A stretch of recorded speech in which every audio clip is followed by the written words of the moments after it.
Đấy, xin chào anh em. Hôm nay tôi xin giới thiệu đến anh em một cái sản phẩm là máy xịt rửa xe cao áp đầu liền.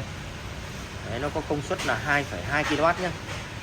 Đấy, giá thành rất hợp lý cho anh em. Tầm cỡ 6 triệu đổ về thôi.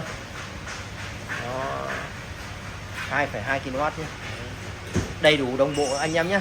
Đấy, súng này, dây này. Đấy, dây búa thép 10 mét. Đó, đây là công tắc của nó này. Đó, tắt mở này. Động cơ 100% dây đồng. Đấy, xe được thiết kế gọn gàng, 4 bánh đẩy rất là nhẹ nhàng nhá, gọn gàng luôn.